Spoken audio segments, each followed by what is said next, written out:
Hey folks, this is AJ again. I just want to make a kind of off-the-cuff Dungeon Alchemist video here in response to a question I got on my last video about expanding the map. So what we're going to do is we're going to give ourselves a map that is 10 squares by 10 squares. You can hit the tab key to switch between those. We're going to go grasslands, flat, no vegetation, no water, create that map. Okay, now there is not enough room on this map to fire a longbow. What if I wanted to make this map bigger on the fly? I can add, let's see, we're going to do this in a village. Here's our town square. It's going to take up most of the space. Now let's add some houses. Let's add a farmstead, and our farmstead is going to be over here, like so.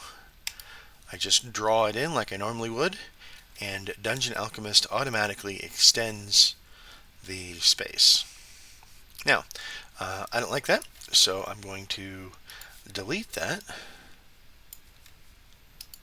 because we're in a village. We want more space there. Dungeon Alchemist says, oh, the map was that big, so we're going to leave it that big. Let me redraw my farmhouse, or my farmstead. We're going to put it over here, like so. And we'll drop a smithy. Smithy's not going to be that big. There, smithy right there. And then we're going to surround the whole thing with a garden. So we'll do this. We'll go here and do it like that. And over here like so.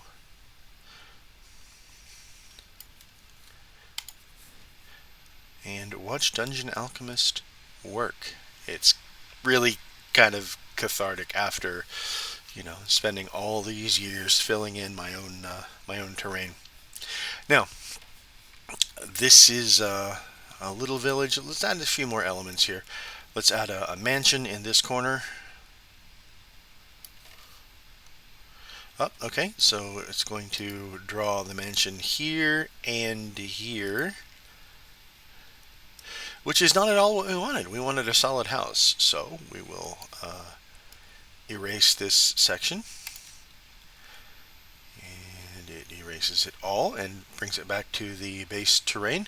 We're going to go back to our mansion, and we're going to put let's see, we'll do this. Put a great hall there, and we'll put hallways around the great hall in the mansion.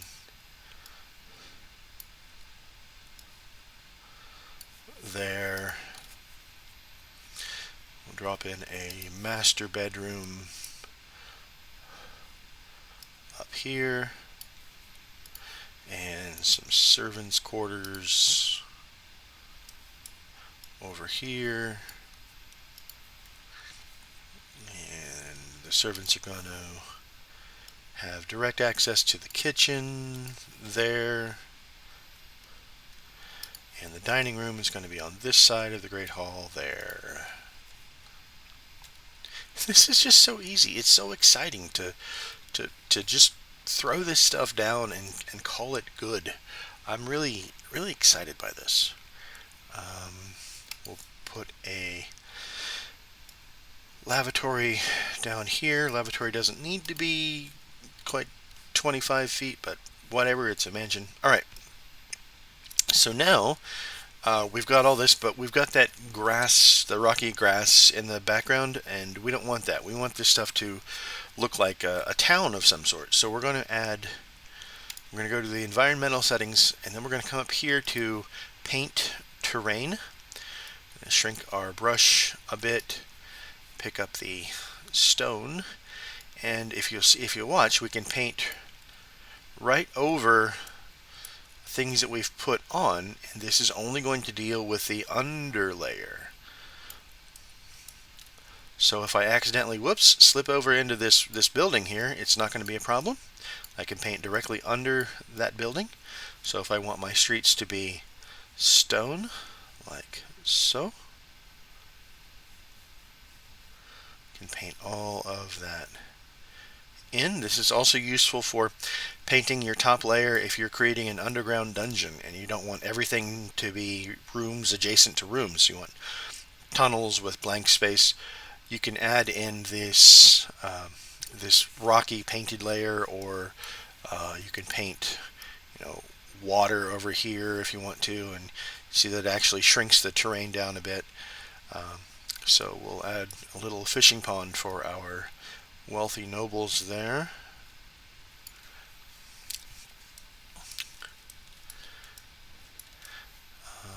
And let's see, we'll add.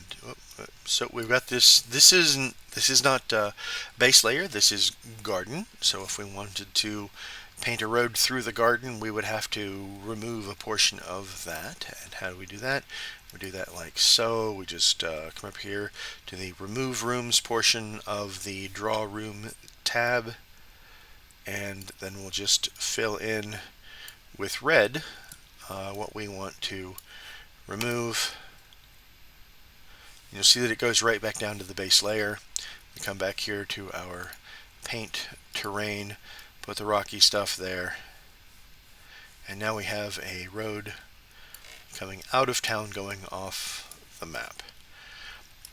Now we can make as many buildings as we want here. We can put we can decorate them however we like. I did not like the dining room here. That's a huge dining room for a tiny table. So we're going to just click on this, and one of the things we could do, we could rotate it here and then blow it up, but that's going to have the unfortunate effect of blowing up the chairs as well. So it's suddenly a giant's table in a regular person's house. So we'll come over here to furniture, and we'll find, that's a bench. Find the table that we want.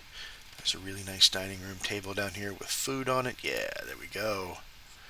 Rotate it with the mouse wheel, drop it in place, and it's done. It's even the shadows and the lighting. It's just so exciting. It's so exciting to see this great. Whoop, I'm trying to scroll out with the table selected.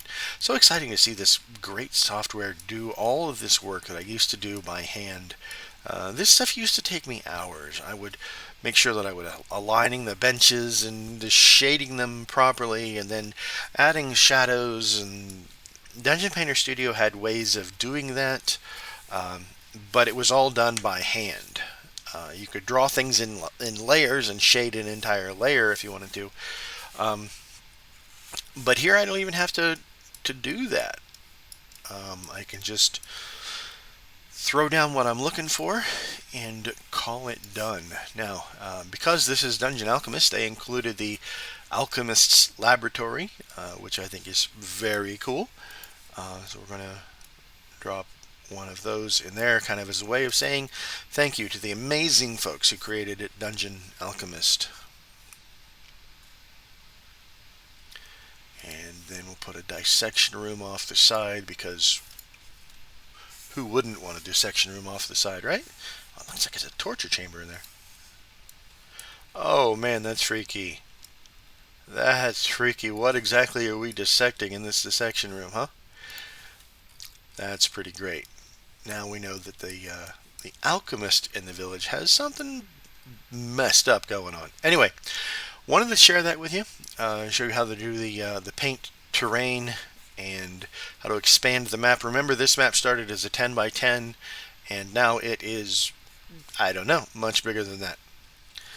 Thanks for checking back, folks. I really appreciate you being here. If you like this sort of stuff, don't forget to drop a like, subscribe, maybe even share the video with a friend of yours who'd like to see this as well. I plan on doing more stuff like this. I'm also going to be working with Fantasy Grounds, because I love Fantasy Grounds, showing how Dungeon Alchemist gets implemented with Fantasy Grounds. Some pretty great stuff. So come on back, there's going to be plenty more. Thanks.